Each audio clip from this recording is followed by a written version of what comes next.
O Brasil, ele foi colonizado, digamos, passando por 3 etapas fundamentais. A primeira foi a do bandeirante. Então você tem o bandeirante entrando com as bandeiras para dimensionar esse território imenso. Numa segunda etapa, você tem a busca da riqueza, mas pelo caminho do ouro. Havia a ideia de se encontrar um lugar de riqueza dada pela natureza, de pegar ouro no solo, certo? Numa terra virgem. A terceira etapa já é de processo de produção agrícola, ou seja, é a ocupação territorial para a produção mesmo de alguns produtos exportáveis. Na primeira e na segunda fase é que se dão os processos mais dolorosos de convivência. Se num primeiro momento nós podemos dizer que os povos indígenas, muitas tribos ou comunidades indígenas receberam os portugueses de forma pacífica, nós temos também relatos de tribos que fugiram do ambiente do colonizador e foram se retirando em lugares mais distantes, nas matas mais distantes. Então, conforme os portugueses vão tendo essa necessidade de dominar o território, de conhecer melhor o território, a colonização, ela passa pela fase inicial, que é de preação, então de preagem. Então você vai pegar o índio, você aprisiona o índio num processo de controle daquele ímpeto até para que se estabeleça uma convivência pacífica entre as partes. Então é como se você estivesse escravizando o índio. Então a escravização, ela tem uma longa história no Brasil em que o português escraviza o índio. E também na segunda etapa, que é a mais grave, quando você começa a ir em busca do ouro, você tem muitas histórias de extermínio, de conflitos, os paiaguás guerreiros, os caiapós.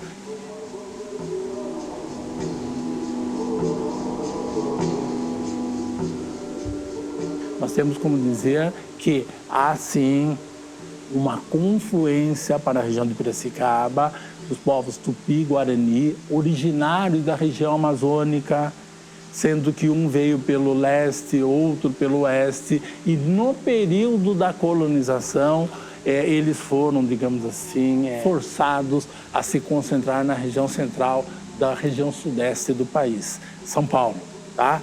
E Piracicaba estava nesse contexto.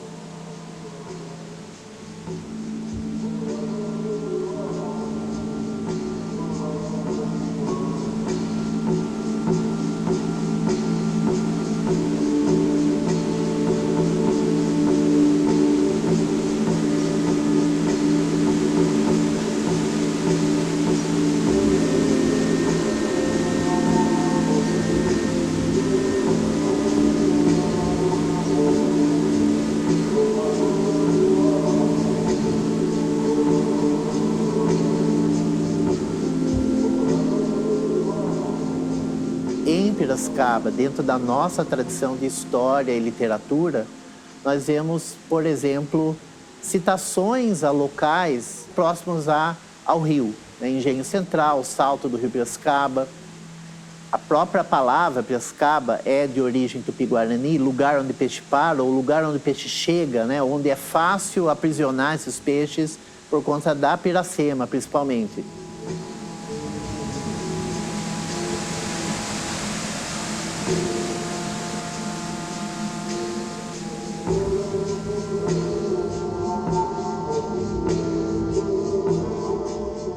Você tem os relatos orais que falam da Lagoa das Almas, né? Ciaporã ou Ciaporanga, que é ali no Engenho Central, próximo da Ponte Nova, aquela ponte estaiada nova, que inclusive tem um marco de fundação ali.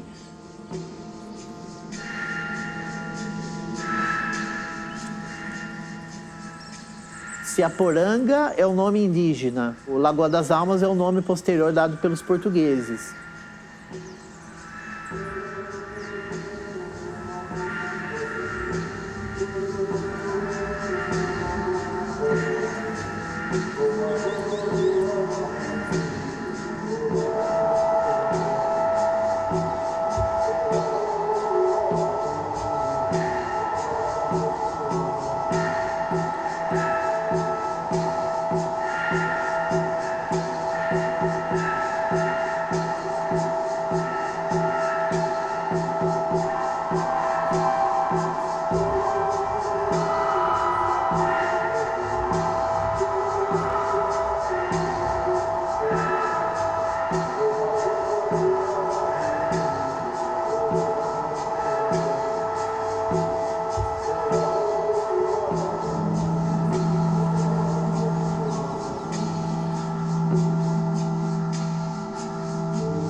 Ali é a margem direita, né? O local da fundação. A povoação depois foi mudada para o lado esquerdo, né? Onde hoje é aproximadamente ali na Casa do Povoador até a Rua do Porto, né? Ali era a povoação original, depois de 1784.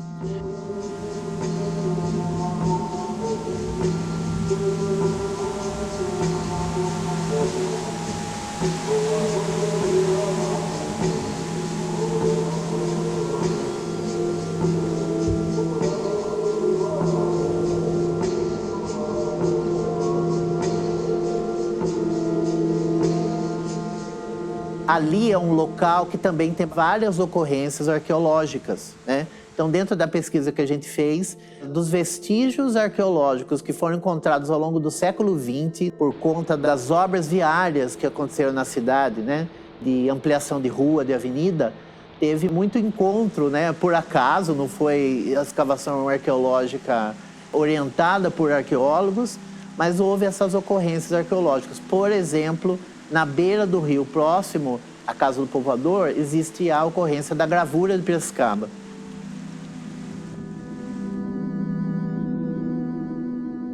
A gravura de Piracicaba são inscrições, que a gente fala inscrições sinalográficas, inscrições rupestres, ou seja, em pedra, foram descobertas ali numa obra que houve de uma avenida.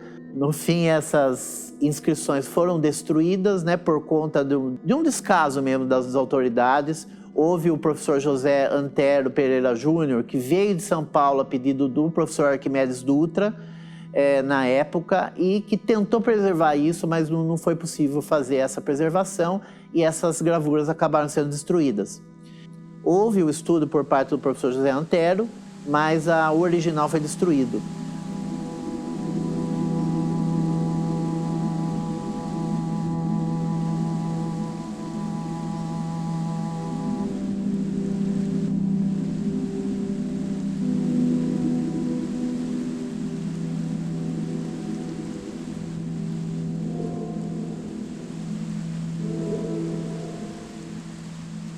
Subindo, né, mais acima, morro acima, ali próximo a Bois, você tem a história oral da Sorocopeba, da Itapuca, né, que são locais que supostamente havia inscrições indígenas, inscrições rupestres, local de indústria lítica, né, ou seja, de produção de ferramentas de pedra, pontas de flecha, pontas de lança, até cerâmica, né, mas principalmente de pedra.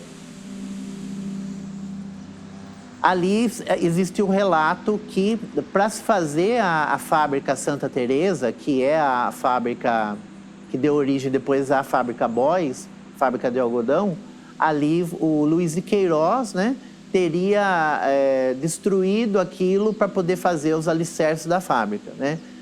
Existe a história oral na cidade de que existe um cemitério indígena na Bois, mas até hoje não houve nenhum interesse ou alguma prospecção mais séria, mais aprofundada ali para se encontrar de fato esses vestígios, né?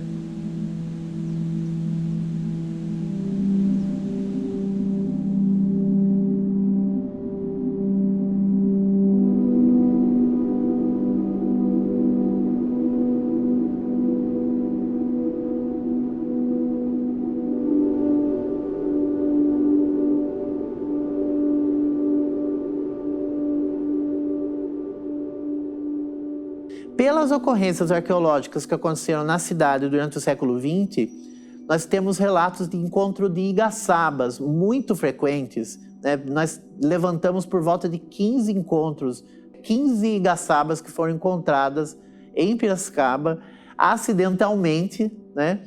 No clube de campo, no bairro dos Marins, próximo ao distrito de Tupi, na rua Tiradentes e outros locais. O professor Arquimedes Dutra encontrou uma igaçaba na Ilha das Flechas, no Rio Piracicaba, né, nas proximidades ali de Artemis. E essa é a igaçaba que está no Museu Prudente de Moraes hoje. Essa igaçaba, o professor fez uma dedução que teria sido dos Paiaguás, mas a gente sabe hoje, analisando a padronagem dessa igaçaba, que ela pode ser aparentada por semelhança, né, com a cerâmica Guarani. Guarani, mais especificamente, Guarani Kaiowá. Claro que isso é a nossa dedução, precisa ser mais estudado, né? Essas são as primeiras impressões aí a partir dos vestígios arqueológicos e não de uma dedução hipotética, conjectural somente, né?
A gente tem a ideia de que a ocupação indígena ela é sempre muito recente, porque a gente identifica esses registros arqueológicos, esses artefatos que são associados a grupos cerâmicos, né? Mas antes deles, a gente tem um grupo que ocupou o estado de São Paulo, que a gente tem uma data máxima até o momento de 12 mil anos, que mostra uma presença muito antiga. E com certeza essas pessoas estiveram aqui em Piracicaba.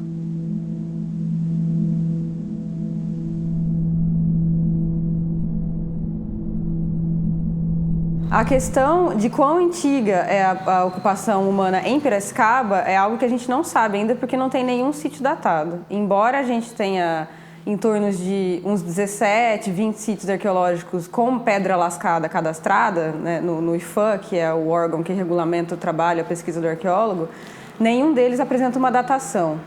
Mas certamente essas pessoas estavam por aqui e elas são representadas pelas pedras lascadas que elas deixavam, que podem ser pontas de flecha, lascas que a gente chama de raspadores, etc.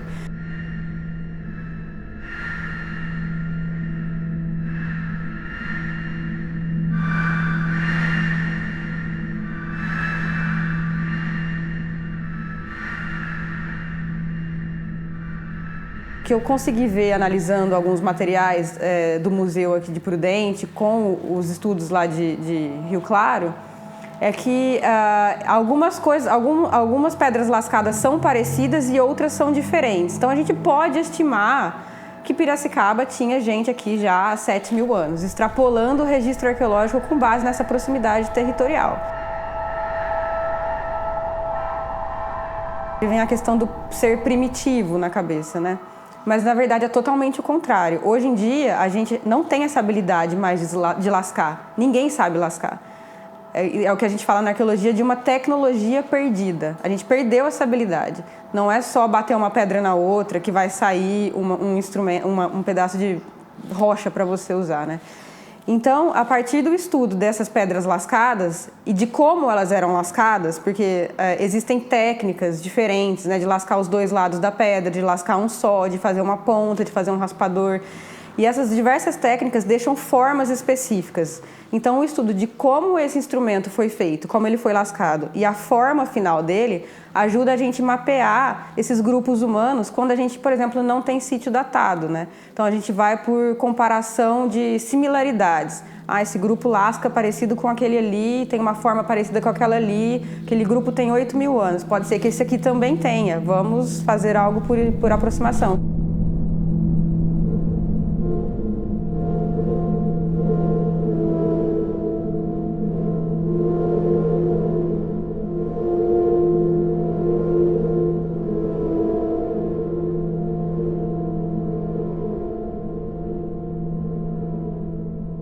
Tudo que é pedra lascada, a gente chama de lítico, né? Artefato lítico, porque lítico em grego significa rocha. Esses artefatos líticos, eles tendem a marcar os grupos mais antigos, que são mais nômades, comparado aos ceramistas, que são mais sedentários, né? Por que eles são mais sedentários? Os ceramistas, eles conseguem desenvolver ao longo do tempo o cultivo de alimentos, né? O armazenamento desses alimentos, o que permite com que eles fiquem mais tempo em um lugar. Já o contrário dos grupos antigos que precisavam se deslocar pela paisagem em busca desses recursos, né? Então, essa questão de estar em dispersão pela paisagem, eles vão deixando os sítios, os lugares que eles passaram. E assim a gente vai tentando mapear também por onde eles passaram, quais foram os caminhos que eles percorreram, baseado nessa semelhança entre os objetos arqueológicos, né? Você vai mapeando essas pessoas na paisagem.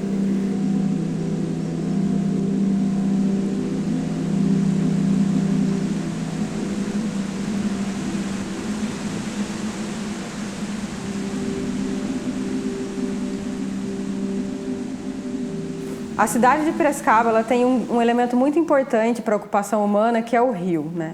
Os grupos procuravam lugares com água, né, para facilitar a subsistência, etc. Acontece que, ao longo do tempo, a cidade foi se desenvolvendo também em proximidade com os rios. E certamente isso ocasionou a destruição dos sítios arqueológicos que, porventura, existissem nesses locais. Como, por exemplo, a construção da Bois, né, e outras construções mais antigas que aconteceram muito antes da legislação de proteção ao patrimônio arqueológico.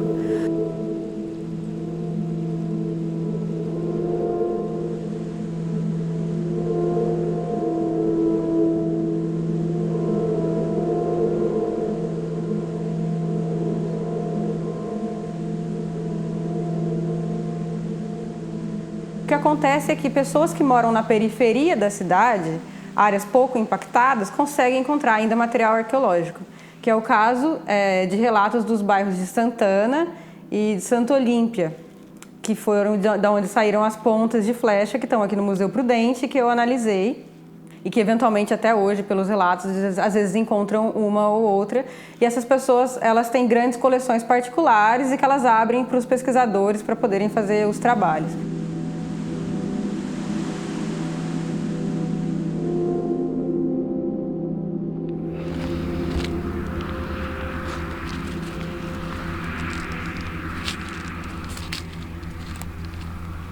Eu tinha mais ou menos, acho que uns 10 anos por ali. Que eu achei a primeira lá no terreiro, onde nós morava lá embaixo. Então ali, eu vi que era diferente, né? Aí comecei a guardar. Eu guardava numa caixinha, depois foi até que eu cheguei por assim No quadro? Nas pranchas. Na prancha. Ali fui indo, que nem a turma que cortava cana, carpia. Eu achei uma, duas, tal. Falava, traga pra mim que eu vou guardando aí. E fui, até que virou esse monte aqui.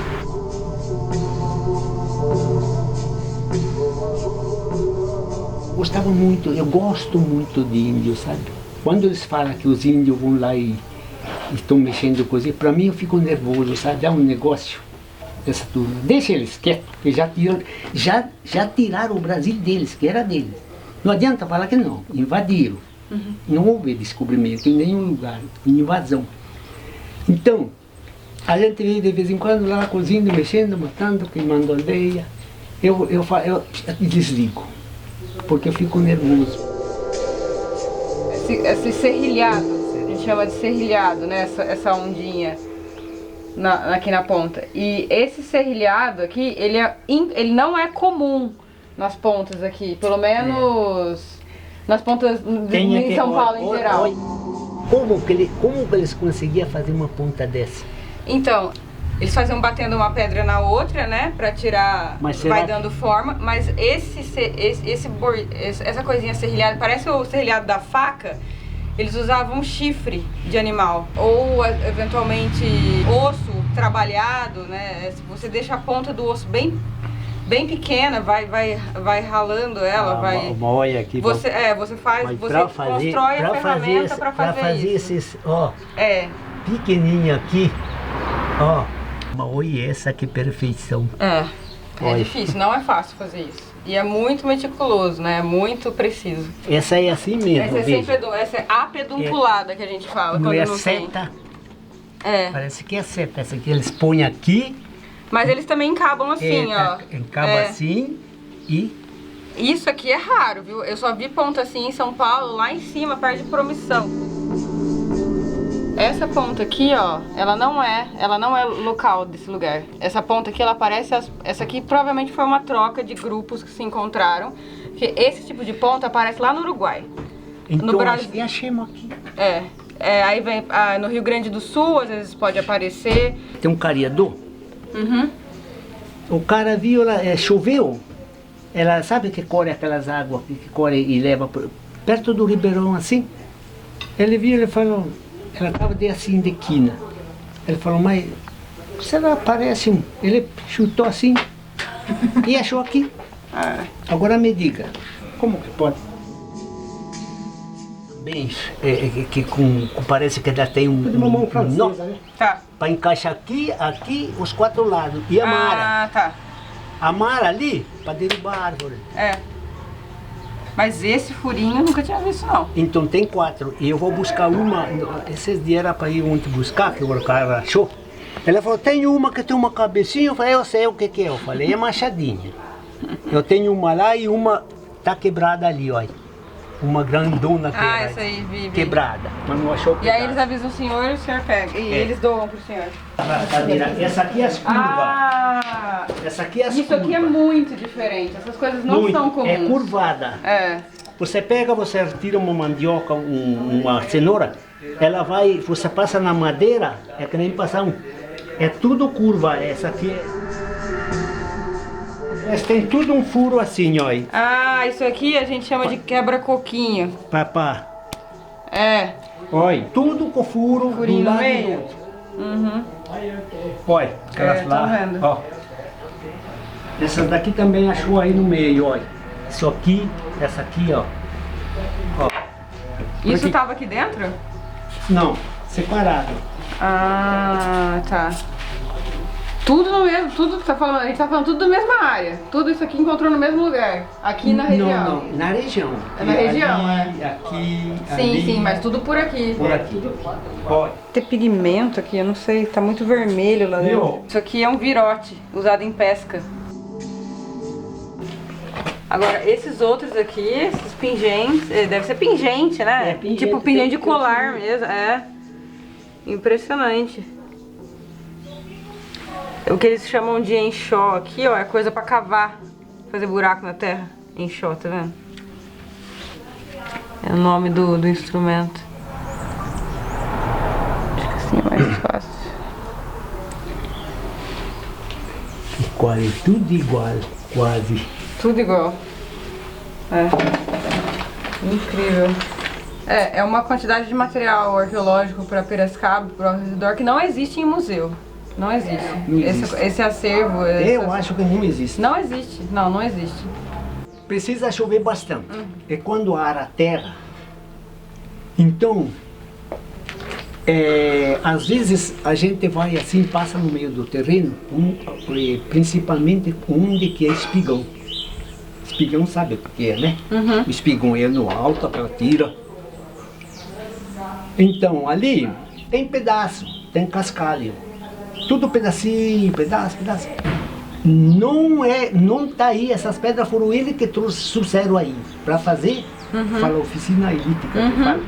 Exatamente. Então a gente vê aquele cascalho, a gente já fala que tem. Então quando chove, bastante, descobre. Então a gente vai, sempre acha aqui. Olha, nós achamos um dia, eu falei para ele, 79, em 3, entre quebrada e inteira. Um dia eu achei 20, outro dia 22. Nos lugares, sabe que a gente vai, a gente traça no terreno assim, cruza. A gente vê aqueles cascalhos, então a gente vai. A gente aqui tem.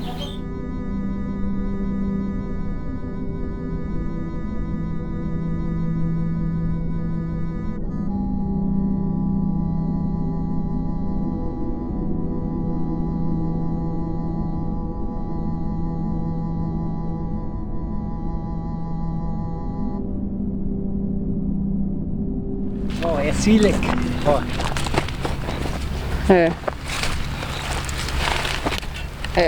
Aqui tem o sítio arqueológico. Isso aqui é um núcleo. É um lugar de onde eles tiraram várias lascas. Você vai assim, você descobre com o facão assim, vê, já aparece uma lá bonita, você pega e vai. Geralmente no lugar mais alto. Está enterrada. Quando você vê cascalho, o mais que tem bastante cascalho, sabe? Pedaço parece, não é? Tal. Então a gente, você vai e eu falo, aqui tem. Porque os cascalhos dizem que foi eles que trouxeram. Olha. Vem. Ai, Essa é? Essa é. Essa é. Aqui achamos uma. Vamos lá. Ah, achamos uma. Vai ver. Mas é bem essa ideia, eles pegam essas pedras perto de beira de rio, tem esses seixos, né, essas coisas, e vão fazer essas pontas em outro lugar. Então é por isso que às vezes na beira do rio não acha nada, né? E vão trabalhar a pedra no lugar que eles ficam, perto do lugar que eles moram, né, e ocupam.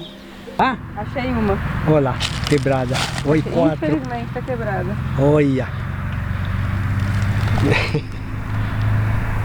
De modo que eu não estou mentindo.